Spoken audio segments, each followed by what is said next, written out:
Hello everyone, thank you for joining me again. If you're new here, this is Boost Your Personal Development, and this channel is all about empowering you on your personal growth journey. I have an amazing video for you today, but before I get into it fully, I want to ask you a question. Have you ever felt, or do you feel at this moment, that life is getting you down? Things that have happened to you, or people have said things to you, events have taken place where you find that you're not really fully able to recover from because it's affecting your self-confidence, your self-esteem, you're doubting yourself, and it's really bringing you down. And you're looking for a way that you can provide a sort of a barrier, if you will, a sort of a shield against events or things that are happening to you in your life at this moment. And if this is you, then this video is for you because it's about the 7 traits of phenomenally resilient people. These are people just like me and you that are affected by things that happen to in their lives. Maybe it's relationship breakdown, maybe they've lost a loved one, or maybe it's just the fact that they lack confidence for whatever reason. And they're able to somehow find that second gear so that they can recover from obstacles and events that are standing in their way and basically get on with their life. And are you not at that stage? You are at a stage where you're still feeling the knockback from events that have happened in the past, and you're really looking for a way out so that you can recover from things that have happened to you and things that have been said to you. So in this video, I'm going to be explaining to you the 7 traits of phenomenally resilient people, which I've done a lot of research about and would like to share with you in this video. So please don't go away. I'm going to be back. There's going to be a brief intro. As I always say, I'm going to see you in a mo. Take care. See you in a minute.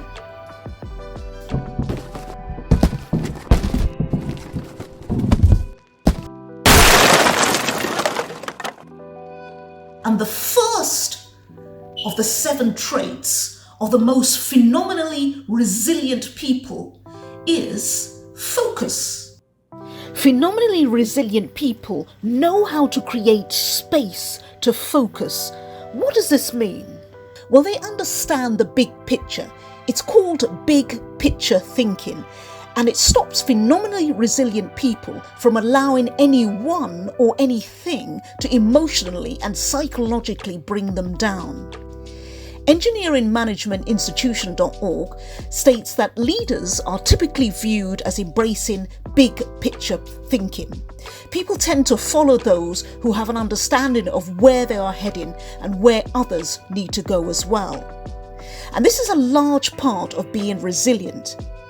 Engineering Management Institution provides a really helpful illustrative story about 3 stonecutters, which gives insight into the big picture thinking. A man comes across 3 stonecutters and asks them what they're doing. The first replies, "I'm making a living." The second kept on hammering while he said, "I'm doing the best job of stone cutting in the entire world." The third looked up with a visionary gleam in his eye and said, "I'm building a cathedral." All 3 stonecutters were correct in their answers, but the third had the big picture glasses on. He had an understanding of what his actions in the quarry were aiming at, and his contribution were part of something much larger, in his case, creating a cathedral. So how can you become more focused at the big picture so that you can become more resilient? Well, Roy T. Bennett was right when he said, "Focus on your strengths, not your weaknesses. Focus on your character, not your reputation. Focus on your blessing, not your misfortunes." Staying focused by big picture thinking is something you need to be doing routinely to become phenomenally resilient. So think about what your strengths are, not your weaknesses. Think about how you can build your character and what you have in your life to be grateful for. Do this and become resilient. So the second trait of the most phenomenally resilient people is their ability to be flexible. Being flexible helps you develop the right mindset for rapid personal growth because you aren't stuck in a rut, but you're mentally agile and able to adapt and evolve to different circumstances no matter how difficult things get. So what does it take to become agile and mentally flexible? MyFitnessPal.com says that being flexible in life requires asking yourself tough questions to continue to learn and understand your triggers. When you could recognize your hot buttons and true desires, you'll understand how you can be selfless, yet put nothing above your own peace. That means walking away from people and things that cause too much friction. To begin this process, they say, you should be prepared to sit down with yourself and ask yourself tough questions. While doing this, use your breath to relax and connect your body with your mind. Then remind yourself that you don't have to allow anyone or anything to get in the way of your peace. Be fluid, begin to adapt, and find flexibility.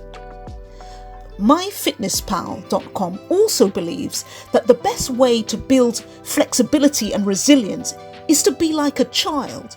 Do you remember when you were a child, or do you have children? If yes, you can understand that children are always curious. They always want to know why. You may not have the answer to their questions, but that doesn't really matter. What matters is that they're questioning the status quo. That's what makes children awesome. They have no walls built yet. They have no blinders or barriers, and they see the world in its purest form. MyFitness.com encourages you to reconnect with your inner kid and ask yourself why. Why can't I sleep? Why don't I enjoy my job anymore? Don't be afraid to ask your adult self the tough questions and stop to take in life occasionally. Forbes.com adds to this by stating, concentrate on your head, heart and gut. What are they telling you? Is it time to get a new job? To get out of a bad relationship? This is crucially important when it comes to being resilient. If you ignore any of these factors, the likelihood of your showing enhanced resilience is diminished. The third trait of the most phenomenally resilient people is their ability to problem solve. You see, phenomenally resilient people are able to channel what seems like a problem into a success story. In an article from StillUnfold.com, they state that this has happened the world over with people who have faced adversity, who have learned to become resilient and come out on top. Did you know, for example, that Albert Einstein had a learning difficulty?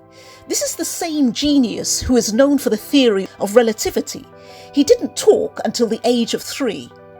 And Richard Branson suffers from dyslexia, but according to a research study, he is the 12th richest person in the UK, worth 5.1 billion. So how do you problem solve? You can do this by repositioning obstacles and using them as stepping stones. This means making the problem a way of creating a solution and expressing gratitude on a daily basis for each stepping stone that you found. They say that you should start by understanding what the problem is. You also need to focus on the problem and not the external things. That way you become familiar with the problem and understand it fully. And Winker Howe provides a great illustration of this. For example, if your room is constantly messy, the problem might not be that you're a messy person. It might be that you lack containers or spaces to put your items in an organised way. So try to be clear and thorough as possible when defining your problem. Is it a personal issue? If it is, then be honest with yourself as to the cause of the problem.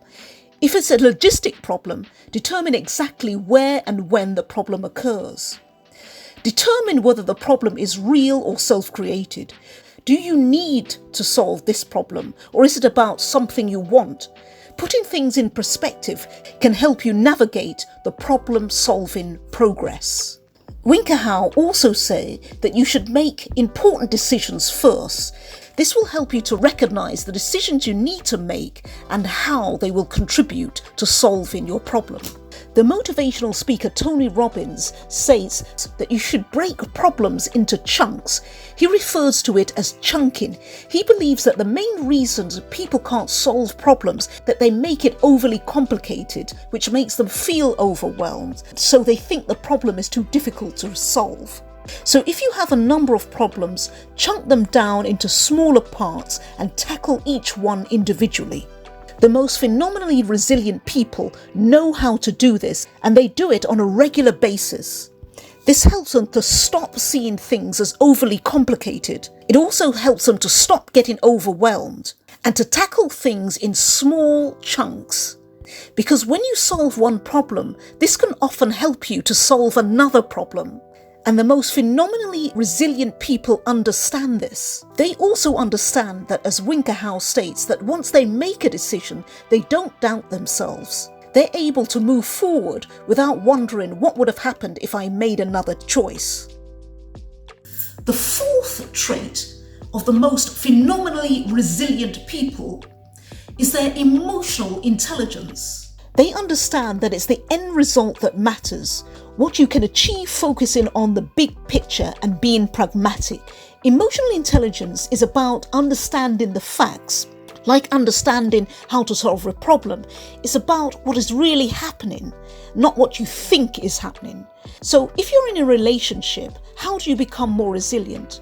Well, according to refinery29.com, if you date consciously, you're aware of what your fundamental non-negotiable requirements are in the relationship. These are values, beliefs, or goal-based factors without which there is no relationship. This is what they describe as the gateway criteria. If you don't have this, you don't go there, even if there's crazy chemistry in your relationship. Refinery29.com states that embracing pragmatism in your personal life often leads to lasting satisfaction. And this is a big part of becoming emotionally intelligent because it causes you to act based on solid judgment. This is because it gives you the ability to make informed choices. So what does this mean in practice? Well, if you're in a bad relationship, think about it from an emotionally intelligent standpoint. Can you see yourself with this person long term? Do you have the same values, beliefs, or goals?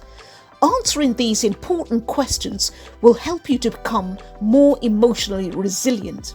This is because no matter what happens in your relationship, you have a good idea what the big picture is, and you have the emotional intelligence to act in advance to make the changes that you want to see actually happen.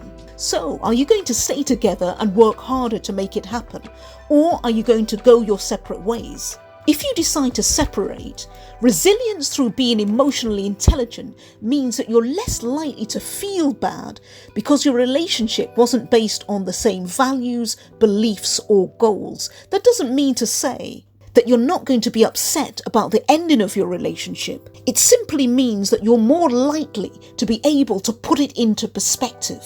And this is a big part of what being resilient is all about, is asking yourself the most important questions and being true to yourself and to others. Hello friends, this is the end of part 1 of this video. Head on to part 2 by clicking the link below or clicking one of the pictures in this frame. Please smash the like button if you got any value out of this video, because I'd like to continue empowering you on your personal growth journey. See you in the next video.